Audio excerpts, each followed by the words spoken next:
bonjour à toi et bienvenue dans mon univers. Dans ce podcast, tu vas pouvoir me suivre dans mes projets, en particulier celui d'un écolieu que je suis en train de développer. Tu veux voir les coulisses de la création de cet écolieu, complètement dingue et très ambitieux ? Comme moi, tu as une envie brûlante d'être actif et créateur de solutions pour un avenir meilleur ?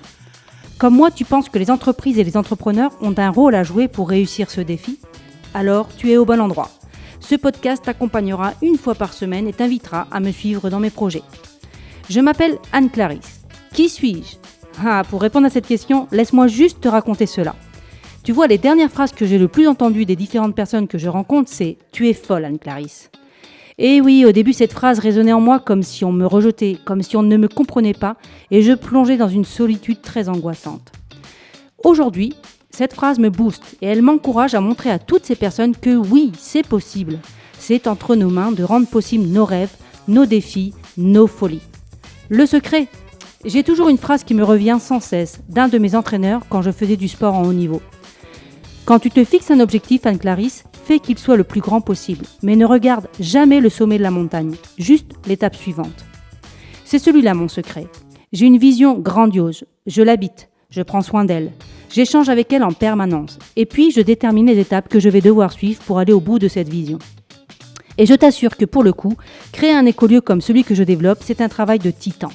Mais je découpe mes étapes avec patience, avec passion et avec organisation. Et je ne lâche pas. Parfois, je m'appelle moi-même le pitbull. Je ne lâche rien. Ça ne veut pas dire que je ne doute pas, que je n'ai pas peur, que je ne me sens pas seule parfois, et si tout cela m'arrive. Mais dans ces moments-là, je sais que je vais en ressortir plus forte, que je vais recevoir des enseignements. Et j'accepte d'être plus fragile. Et le feu revient toujours.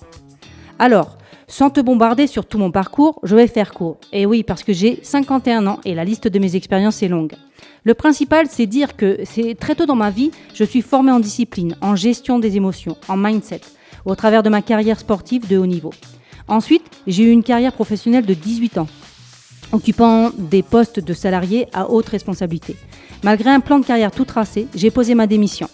En effet, l'appel de l'entrepreneuriat devenait trop fort et je sentais que si je ne provoquais pas le changement en me sortant de ma zone de confort, je risquais de ne jamais réaliser cet objectif de créer ma boîte. À 44 ans, j'ai constitué ma première société, qui aujourd'hui est une société de promotion immobilière. Elle a pour vocation de proposer aux particuliers et aux entreprises des solutions de développement immobilier en secteur rural. Et pour faire court, encore plus court, je suis une femme à l'état d'esprit entrepreneurial 1000%, qui s'est battue dans un monde d'entreprise très masculinisé, ce qui m'a parfaitement convenu. Je crois que ma compétitivité m'a beaucoup aidée et j'aime ça. Et cela a été très formateur pour moi et pour pouvoir engager mon étape de chef d'entreprise. En dehors de tout ce parcours professionnel, je suis quelqu'un d'hypermoteur, qui aime le lead, qui aime les défis, qui est engagé, qui aime l'échange, qui a du charisme et qui inspire confiance. Alors, pour revenir à cet écolieu, je vais te dire comment m'est venue l'idée. J'ai peur pour la planète, vraiment. J'ai peur, mais je ne souhaite pas sombrer dans la négativité et l'alarmisme.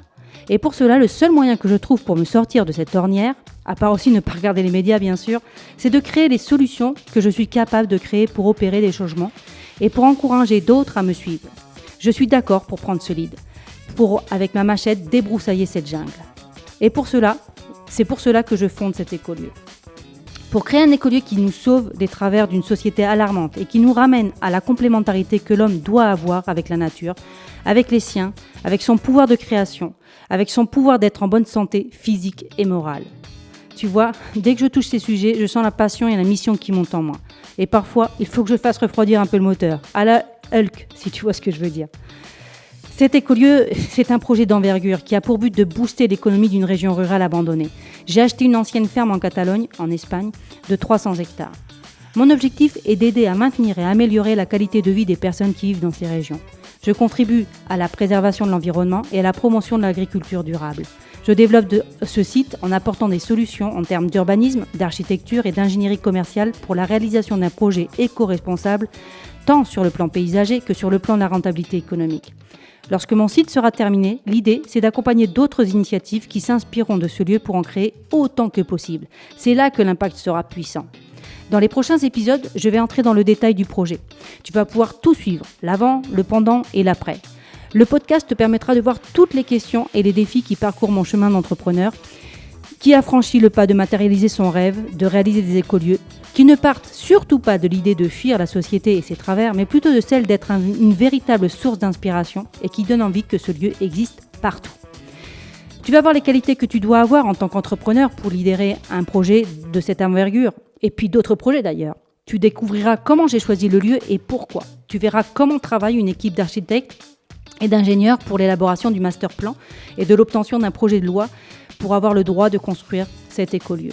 Tu seras aux premières loges pour comprendre certaines synchronicités et comment la magie opère pour trouver les collaborateurs qui s'engageront dans la vie de ce lieu et qui permettront au public de faire des expériences uniques et impactantes. Tu participeras à toutes les questions qui se posent lorsqu'on réalise cet écolieu. L'eau, la protection de la nature, la création d'expériences pour le public qui bousculeront les mentalités, les abeilles, le réseau de connexion, les accès, les logements, la communication, l'interaction avec les administrations publiques et politiques. Tous ces sujets et bien d'autres encore. Ce podcast ne te laissera vraiment pas indifférent.